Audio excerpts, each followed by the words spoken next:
I want to ask you something. Now, it might sound a little bit strange at first, but just stay with us. What if there's a layer of your health that your blood tests can't see, MRIs can't show, and your symptoms, they actually haven't fully revealed yet?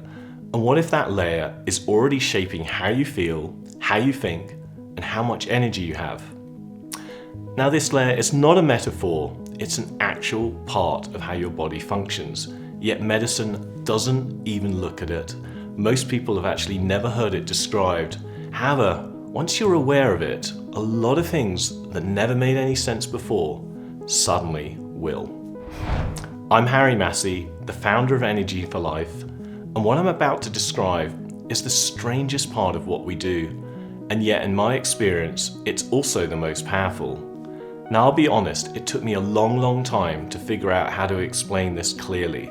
So if it sounds unusual at first, just stay with me, and by the end of this video, you're going to hear the story of a woman whose life genuinely changed when she saw what was happening at the information layer. And that story will do more work than any explanation that I can tell you up front.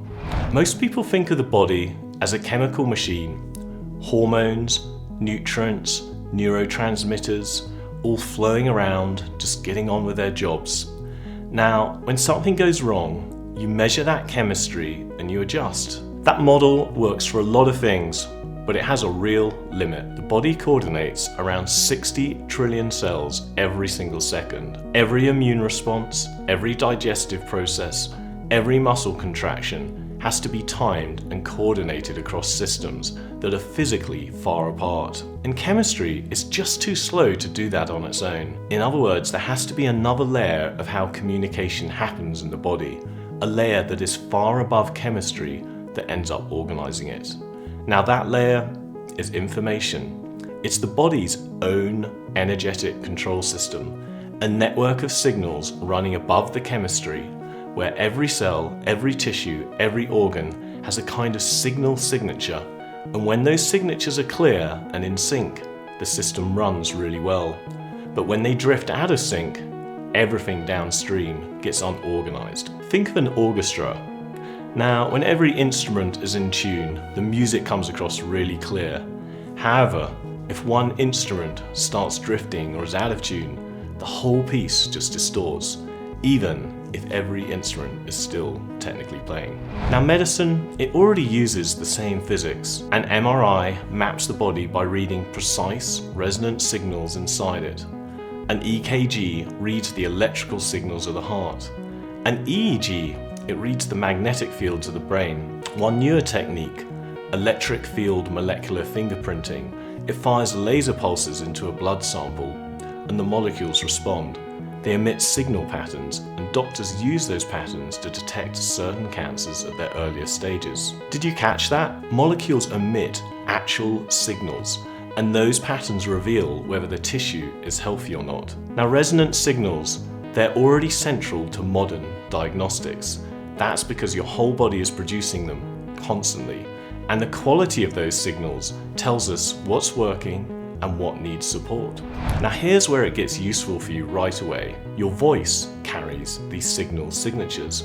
When you speak, you're not just moving air, you're vibrating tissue. The signals from every organ, every system in your body, they interact with the sound your vocal cords produce, and they leave their imprint on it. Subtle imprints, ones that you'll never hear with your ear, but they are there.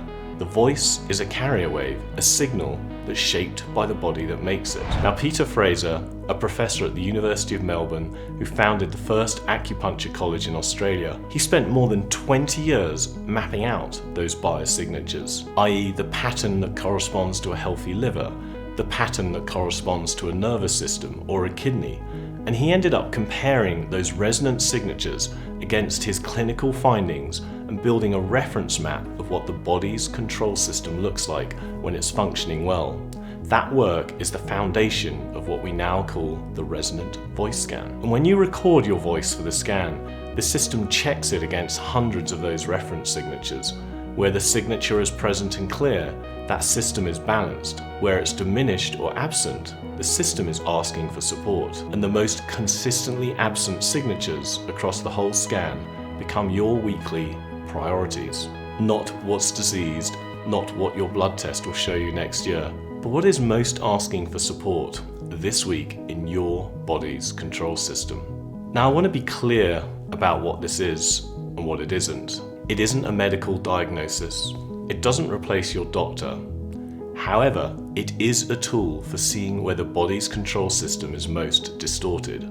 And that, it turns out, gives you the most actionable picture of where to focus. Let me tell you about my friend Debbie, and you can see her in our film Beyond Medicine. Debbie came in for a scan during a period of her life that on the surface looked great. She had a really successful business, she had a husband that loved her, she was eating well, moving, taking care of herself, and yet she just didn't feel right. In fact, she was really exhausted. She felt totally off, like something was draining her that she couldn't quite name. Now, her scan showed two things really clearly. The first was a thyroid signal. Her thyroid system came up as a high priority, and the second was an emotional pattern that we associate with powerlessness. The specific kind of signature we see in people who feel like decisions are being made about their life that they have absolutely no voice in. Now, that surprised her. She was running her own business, she was in a good marriage. Powerlessness, it wasn't a word she would have used about her own life, but when she sat with what the scan was showing her, she started to get really clear. Now, her chief operating officer, someone she'd hired to actually help run the business, had slowly taken over more and more of the day-to-day decisions. And over the course of a couple of years, that same person had also been driving a wedge between Debbie and her husband. She'd been quietly losing authority over her own company and her own marriage. And the cost was showing up in her energy, and more to the point, in her thyroid. The scan, it flagged a pattern. What it gave her was language. It said, something is happening here. Now go and look at your life and see where it's coming from. And once she had the language, she saw the pattern. So what she did next happened at two levels at once. On the practical level, she fired the chief operating officer. She and her husband sat down and reclaimed their business together. They reset their marriage on terms they'd both chosen. And on the energy level, she took the infoceuticals that matched to her scan, the ones tied to her thyroid signal and to the powerlessness pattern, and they helped restore the signal at the right level. Now, both of these things reinforced each other. The infoceuticals supported her body's control system, the clearer signal supported her clarity, and her clarity supported her business decisions. And those decisions removed all the stress, and her energy returned. Not overnight, but over a few weeks, the way real recovery does. Now, the thyroid signal eased, the pattern of powerlessness was removed, and her life got bigger and better. I tell that story because it's a clear example of how the layer of information connects to both health and emotional state, which, at this level, they're not separate things. The signal was already disrupted before any physical thyroid issue would have shown up on a test, and before she was even fully aware of the situation she was in. It pointed not just at her system in her body, but at something in her life, and when she addressed both, the body got better. Now, I'm not saying every scan is going to surface a story like Debbie's. Most of the time, the priorities are more straightforward: a digestive system asking for support, a nervous system that's been running too hot for too long, a kidney signal that suggests the adrenals are tired. These are workable, they guide your week. What I am saying is this: the body's control system is real. It can be read, and reading it tells you things you would not otherwise know until later, when physical or emotional symptoms have caught up. Health moves from upstream to downstream. The control system is disrupted first, voltage drops next, symptoms come last, and most of medicine works at the symptom level way after your information layer has got distorted. What we're doing here is giving you the pattern as early as possible. Here's the deeper principle underneath all of it. The body already knows what healthy looks like. It carries 60 trillion cells worth of memory about how to coordinate, repair, and run itself.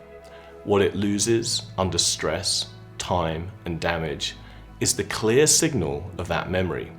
Things drift towards disorder. Disease is what disorder looks like in the body. Your work isn't for you to override your body. It's not for you to try and impose a fix from the outside. It's so that you give the body the right signals, so that you can correct yourself and find your way back to health. That's what a bioenergetic priority from the voice scan is pointing at, and it's what an infoceutical offers. Give the body a clear signal of health, and the body starts to remember how to produce it. That's the principle. And here's how it works in practice. Inside the GEM app, this is what the priorities shows you. Every week after your scan, you see a short list of priorities, the systems most asking for support. The AI health coach inside the app walks you through what each one means and what to consider. And the system generates a set of infoceuticals matched to your priorities. We'll go deeper into infoceuticals in another video, but for now, they deliver the right signals that will remind your system how to run efficiently again. Now, if you want to go deeper than the app offers, the way Debbie did, that's what working with a practitioner is for. The app shows you how to connect with one, and a practitioner is trained to read the full picture, build a personal infoceutical protocol, and walk you through what your scan is showing in the context of your life. Now, I know this is the most surprising of the ideas we work with, but when you see that medicine is already using the body's resonant signals for diagnosis, and that the entire technology world relies on these same principles for wireless communication, it all starts to make sense. What convinced me wasn't the theory, it was actually experiencing it firsthand and getting my health back, and also watching it work with many other people over and over again. And Debbie's story is just one of hundreds that I could tell, and the proof is in what shifts you when you address the priorities that are in your scan.